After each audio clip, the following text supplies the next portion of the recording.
Hi, everyone. Welcome to Port Angeles First United Methodist Church. I'm Ken Macklin, the pastor. We've been looking and traveling through the Gospel of Mark, from chapter 1 until chapter 8:26 is the wilderness, and we've been in Galilee. Now, we'll be in Galilee for a couple of weeks, but I'm going to jump ahead a little bit because I want to start introducing you to what are called brackets or doublets, and what that means is we're going to look at the storm at the sea, and it's told twice, and then the feeding of the crowds told twice.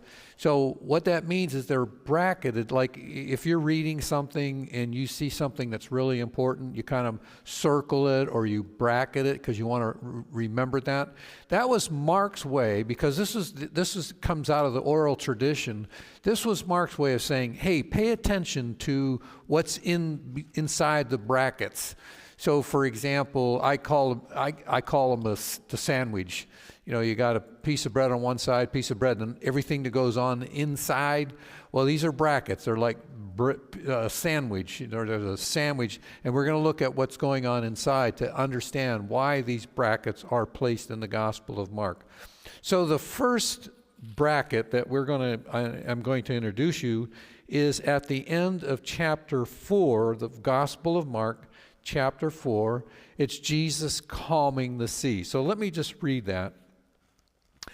That day, when the evening came, he said to the disciples, "Let us go to the other side."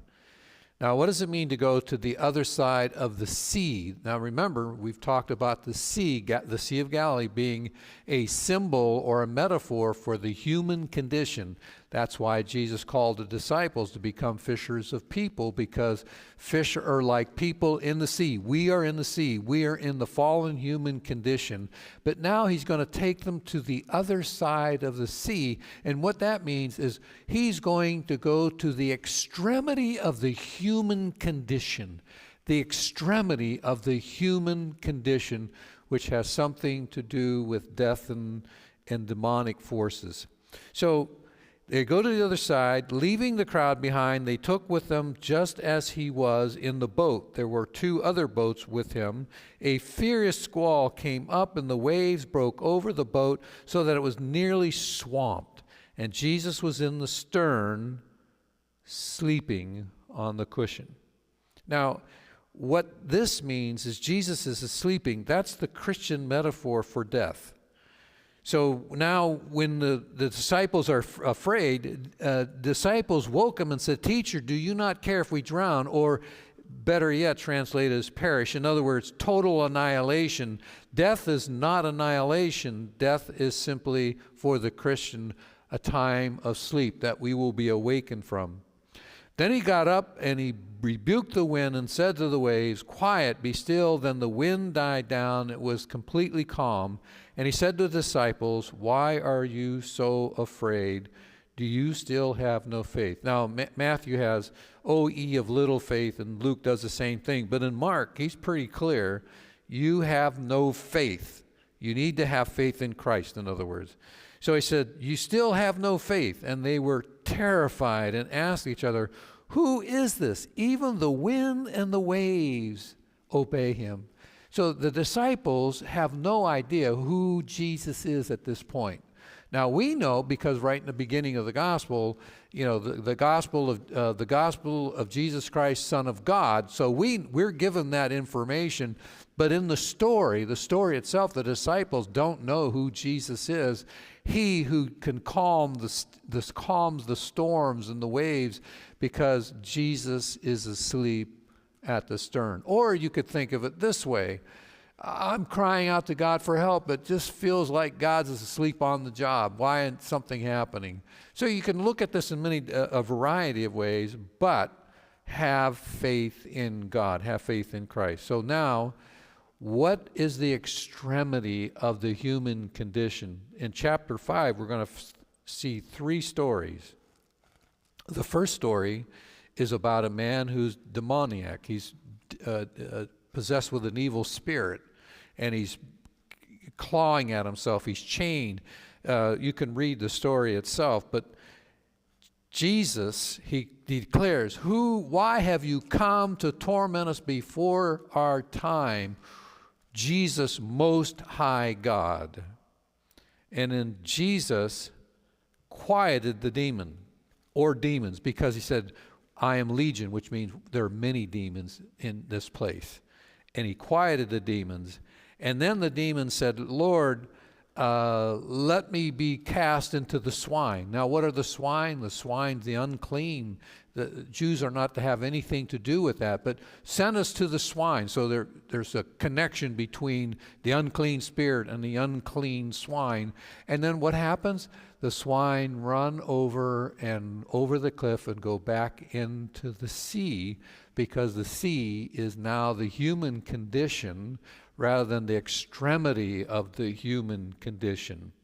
And so he cures this person who's out of his mind, trying to inflict pain on himself, and then finally he's in his right mind. People see that he's in his right mind, and he wants to follow Jesus, but then Jesus says, no, I want you to go home and be a witness. Tell people what God has done for you.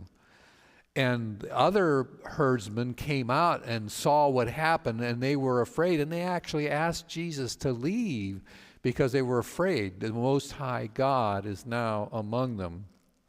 And then the second story, Jesus encountered by a captain of the guard, if you will, saying, my servant is sick, come and heal him.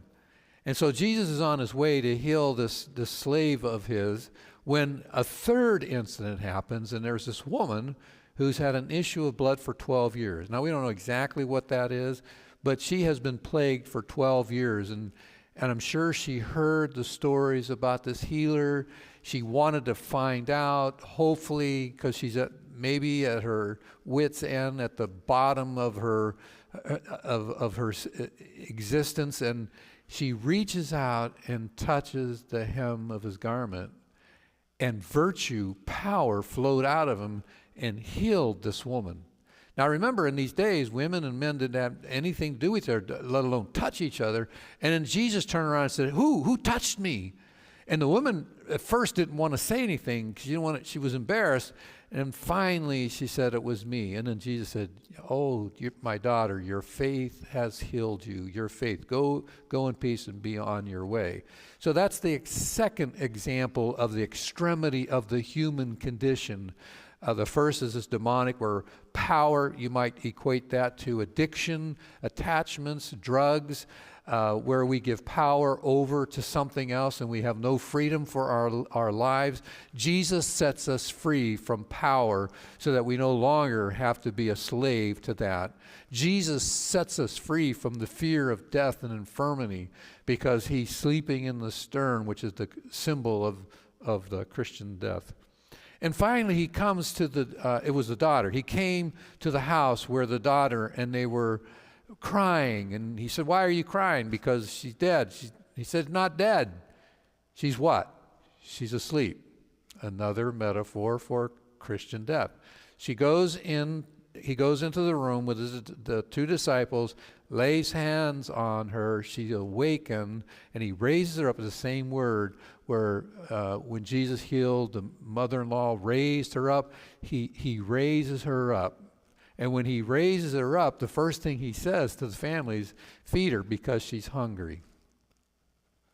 That's important because later on in the gospel we're going to see Jesus do two feedings. We're going to come across the second walking on the sea, where he walks on the sea. So they went off to pray. He sends the disciples off. They're in the boat, and then Jesus comes walking on the water. And they look out and they see. They think at first it's a ghost, and they're afraid. And then finally Jesus said, fear not, it is I.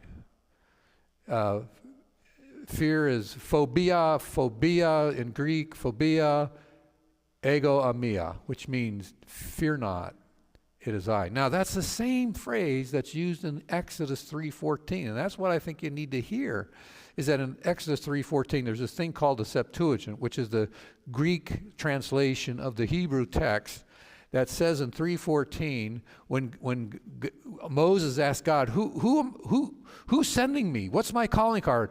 By what authority do I go and deliver these people? And God said, it is I. I am who I am. And you find that translated from the Hebrew into the Greek as ego eimi, which is I am. And that's what Jesus is claiming. Fear not, I am. I am the Most High God among you. You have no reason to be afraid. So we have this chapter 4 through chapter 6, these two storms. Go ahead and check it out. Read in between. You'll see the human condition, the extremity of the human condition, and then it leads into this feeding of the 5,000. Then we'll look at the second feeding, and then we'll look at another doublet, which is the healing of the blind person. In fact, I'll just tell you now, when you get to chapter 8:26, I believe, that's the midway point in the Gospel of Mark. You're halfway through the Gospel of Mark when you get to 8:26. And what does it say in 8:26? If you look at it, it says, do you still not understand who I am? So this whole journey of the wilderness going through Galilee is people are discovering who Jesus is. At the same time, Jesus is revealing who God is. So one of the ministries that Jesus has, he's the great revealer. He reveals who God is. And as that revelation begins to take a hold of our hearts, our minds and our hearts become transformed. We are no longer hungry. We're no longer blind. We're no longer fearing death, because we know that the great I am, fear not, I am with you. So that's our lesson for today. We'll pick this up again next week. We'll talk about the doublets of the feeding, and then we'll take a look at the parables to try to understand that. But we're getting close to the halfway mark of the Gospel of Mark. Blessings to you from my heart to your heart until we meet again next week. May God's presence and peace, the great I am, the God Most High, be with you.